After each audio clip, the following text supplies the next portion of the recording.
Саламатсыздар урматтуу Чалкан медиа каналынын көрөрмандары, өлкөбүздө алынган акыркы сааттагы жаңылыктар менен тааныштырабыз. Валентина Шевченко мексикалык Гроссо менен 4 мартта беттешет. Кыргызстандык спортчу Валентина Шевченконун кезектеги беттеши үстүбүздөгү жылдын 4 мартында өтөт. UFC уюму Лас-Вегаста өтө турган UFC 285 турниринде Шевченко мексикалык Алекса Гроссо менен беттешерин расмий жарыялады. Кыргызстандык спортчу акыркы беттешинде бразилиялык Тайла Сантасты жеңген. Муну менен Шевченко негизги кармашта 7-чи жолу чемпиондук курун коргогон. Эркектер төшөктө славы болуп жатса, простатта ас болуп жатса, импотенттин белгилери болуп жатса, бат-бат зара кылып атса, анда чакшыр дарысы өтө жакшы жардам берет. Бул чөптөрдөн жасалган. Муну ичкенде биринчи же экинчи күнү таасир бергенин сезесиз. Буну аял кишилерде ичсе болот. Бул жана бөйрөк ооруган циститтерге дагы аял кишилерге жакшы жардам берет. Сиздин колу бутуңуз жылыбай жатса, буттарыңыз муздап атса, анда иннен гелди сунуштайбыз. Иннен гелди шыбаганда, эртең менен шыбасаңыз кечке чейин жылуу жүрөт, кечинде шыбасаңыз таң атканча бутуңуз, денеңиз жылуу жүрөт. Бул сууктарды чыгарат. Хондроз, артрит, артроз жана тамандагы сууктарды чыгарат. Чыканагын тилип бутуна ок атып, Жалал-Абадта каракчылыкка шектелгендер кармалды. Жалал-Абадта жарандарды карактоо менен алектенген кылмыштуу топ кармалды. Бул тууралуу Жалал-Абад милициясынан билдиришти. Милицияга Алабыка районунун тургуну арыз менен кайрылып, ок атуучу курал жана бычак менен коркутуу акча каражатын тартып алган жарандарга карата мыйзам чегинде чара көрүп берүүнү суранган. Жабырлануучунун айтуусунда белгисиз жарандар аны чакырып алып, унаасына отургузуп, Көкжаңгак шаарынын жайлоосуна алып чыгып, бычак жана белгисиз үлгүдөгү тапанча менен коркутушкан. Андан соң жабырлануучуну унаадан түшүрүп, бычак менен коркутушуп, шилтеп, оң колунун чыканагынын үстүн тилип, тапанча менен бутунун астына атып, 50 000 сомун күчкө алып тартып алышкан. Аталган факт боюнча кылмыш жаза кодексинин 207-беренесинин каракчылык негизинде кылмыш иши козголуп, тергөө амалдары башталган. Ошондой эле 2022 жылдын апрель айында милицияга дагы бир жаран арыз менен кайрылган. Жалал-Абад шаарында жабырлануучу өзүнө таандык болгон унаасын 950 000 сомго сатып, ага 700 000 сомун гана берип, калган 250 000 сомун ушул күнгө чейин бербей коркутуп алдап жүргөн. Ушул эле айда Айбек менен Турар аттуу жигиттер келишип, алдоо жолу менен коркутуп, жабырлануучуга таандык унааны өздөрүнө каттатып алуу аракеттерин көрүшүп, бул кылмыштуу ойлору ишке ашпай калган соң $200 жана 5 000 сомун алып кетишип, кийин дагы акча алып турушкан. 28 январь күнү кылмыш кылгандар кармалып, Жалал-Абад шаарындагы турак жайларына тинтүү иштерин жүргүзүү учурунда мурда соттолгон 39 жаштагы жарандын жашаган үйүнөн 2 бычак, 1 колго жасалган ок атуучу тапанчага окшогон курал, 1 үн басаңдаткычка окшогон темир, 1 темир союл жана 2 Макаров үлгүсүндөгү тапанча, 4 ок табылып алынды. Мындан сырткары анын шериги 31 жаштагы мурда соттолгон жарандын жашаган үйдөн BMW үлгүсүндөгү унаадан 1 даана күмүш түстөгү колго жасалган бычак табылып алынды. Баткенде Рашид уулу Руслан 9 айдан бери дайынсыз болууда. Баткен облусунда 27 жаштагы Рашид уулу Руслан изделип жатат. Бул тууралуу облустук милициянын басма сөз кызматы билдирди. Маалыматка караганда Баткен районунун Бужум айылынын 47 жаштагы тургуну милицияга арыз менен кайрылган. Анда 2022 жылдын 29 апрель күнү уулу 1995 жылы туулган Рашид уулу Руслан өзү жашаган үйдөн чыккан бойдон кайра кайтып келген эместигин билдирип, аны издөөгө көмөктөшүүнү суранган. Белгилери арак чырай, көзү кара түстө, чачы күрөң, бою 165-170 см, психикалык жактан жабыркабайт.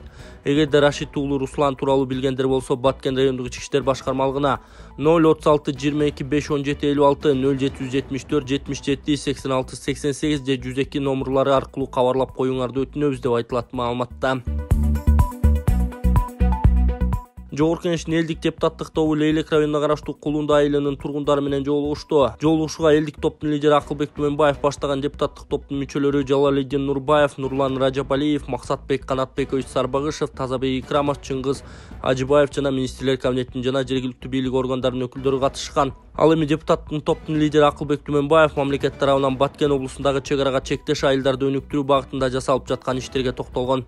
Жыйын суроо жооп беретинде уланып, жергиликтүү эл бир катар көйгөйлүү маселелерди көтөрүшкөн. Алсак Жаңы Жер айылынын тургуну Нурматов Ибрагим чек ара жаңжалында жабыркагандардын мүлкүн калыбына келтирүү зарылчылыгын айтып, саламаттык сактоо мекемелериндеги кадр жетишсиздиги боюнча да сөз кылган.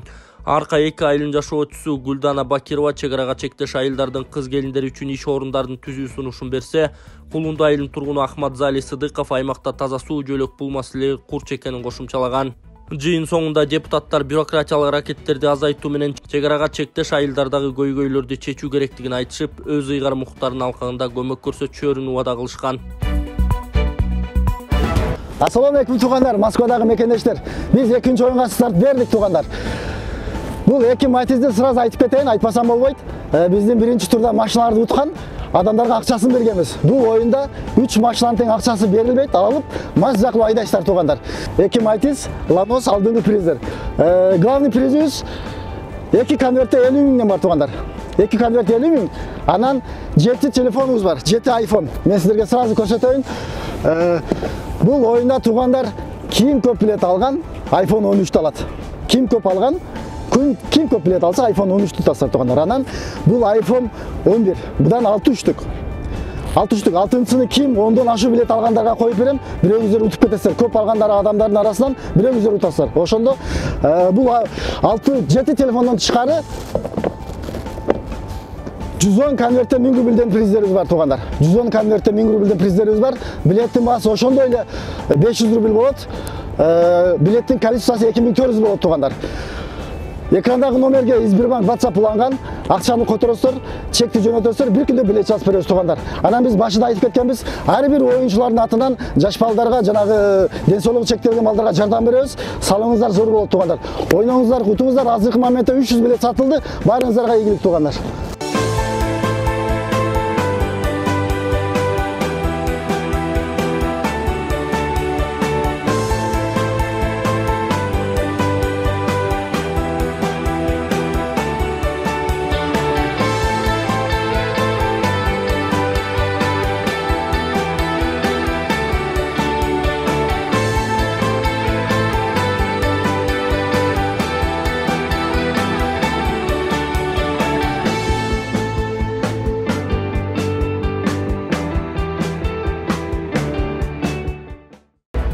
Акыркы суткада 15 өрт кырсыгы катталды. Кыргызстанда акыркы суткада 15 өрт кырсыгы катталды. Бул тууралуу өзгөчө кырдаалдар министрлигинин басма-сөз кызматынан билдиришти.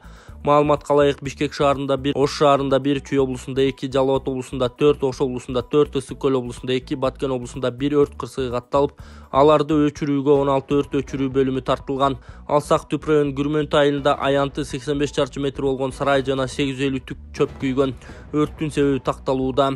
Жайыл районунда Бишкек Ош унаа жолунун 61 чакырымында Opel Zafira үлгүсүндөгү унаа толугу менен күйгөн. Өрттүн себеби такталууда.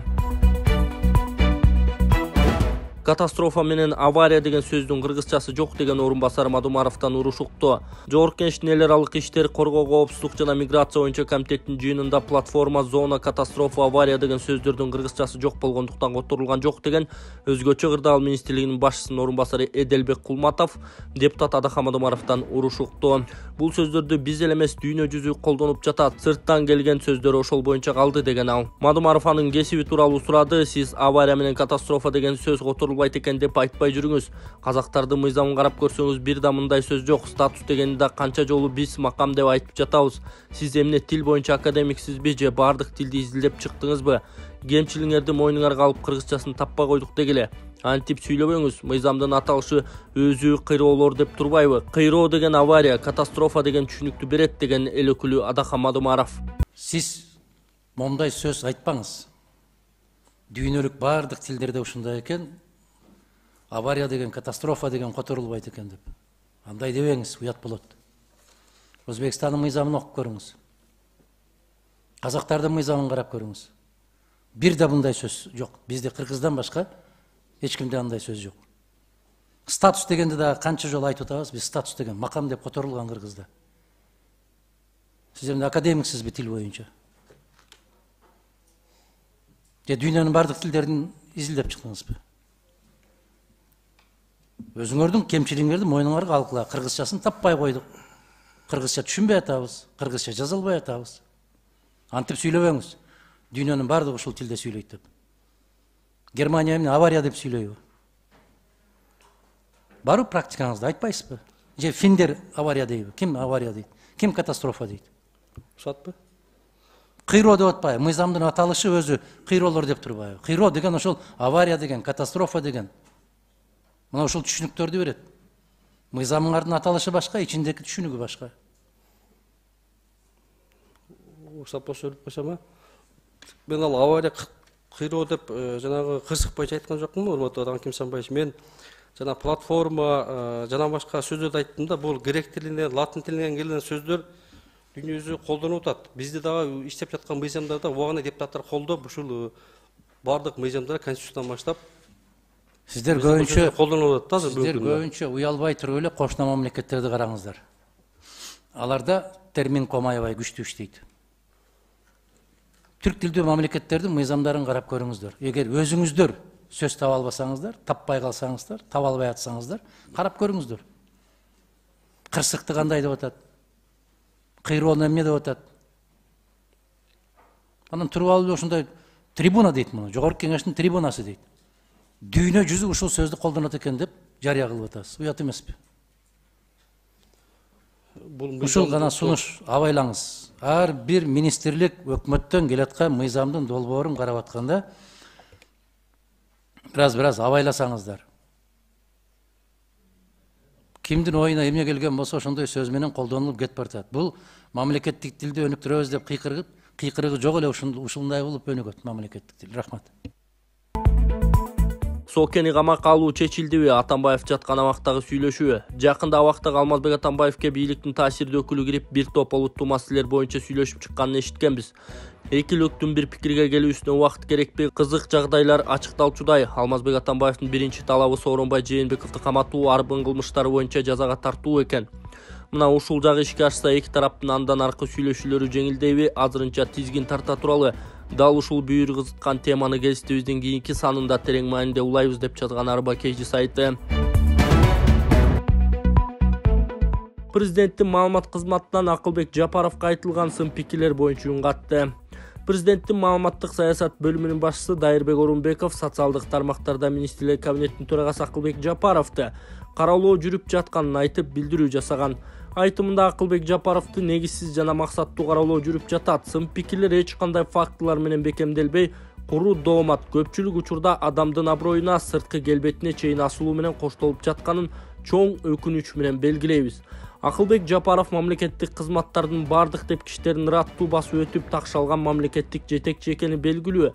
Күчтүү кризис менеджер катары өлкө жетекчилигине, министрлер кабинетине алгылыктуу сунуштарды иштеп чыгып берүү менен анын аркасында мамлекеттин бюджети ошого жараша бир катар тармактарда эмгек акылары, социалдык төлөмдөр жогорулатылганына салымы бар экени маалым. Ал президент Садыр Жапаровдун командасында өзүнө берилген ыйгар мукуттардын чегинде иш алып барууда. Мамлекеттик кызматтагылар адекваттуу сын пикирлерди жана сунуштарды кабыл алууга ар дайым даяр. Андыктан социалдык тармактардын колдонуучуларын инсандын турпатына, жекелигине асылуудан алыс болууга чакырабыз деп жазды ал. Чүйгө Байтик Mountain Resort лыжа базасы курулары кабарланды. Чүй облусунун Байтик айылына Байтик Mountain Resort лыжа базасы курулат. Бул тууралуу 27 январда туризмди өнүктүрүү фонду кабар маалымат агенттигине билдирген. Маалыматка ылайык, долбоорду ишке ашырууга Өзбекстандын Ташкентте жайгашкан Амирсой Mountain Resort лыжа базасынын өкүлдөрү көмөктөшөт. Азыркы тапта лыжа базасын куруу үчүн жер бөлүп берүү иштери жүрүп жатат. Туризмди өнүктүрүү фонду Өзбекстандагы лыжа базасынын иши менен таанышуу үчүн Кыргызстан атайын делегация барганын белгиледи.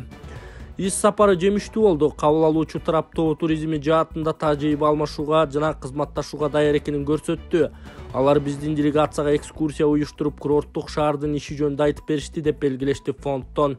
Амирсой Mountain Resort курортунун иши менен таанышып келген делегация мүчөлөрү өлкөдө лыжа индустриясы үчүн жакшы мүмкүнчүлүктөр бар деген жыйынтыкка келишкен. Идеалдуу топография жана 1,5 миңден 3,5 миң метрге чейинки бийиктик диапазону эл аралык туризм кластерин түзүүгө мүмкүндүк берет деп белгилешти алар. 2022 жылдын ноябрь айында Турстат маалыматтык системасынын тизмесине ылайык Кыргызстан КМШ өлкөлөрүнүн арасында кышкы туризм боюнча алдыңкы 3-түккө кирген.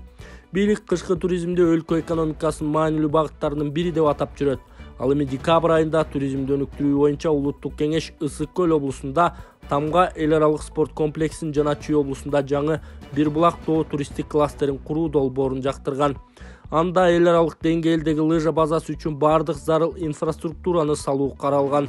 Ал эми 2022 жылдын башында президент Садыр Жапаров Кыргызстандын кышкы туризмин жарнамалап, туристтерди лыжа тээп эс алып кетүүгө чакырган.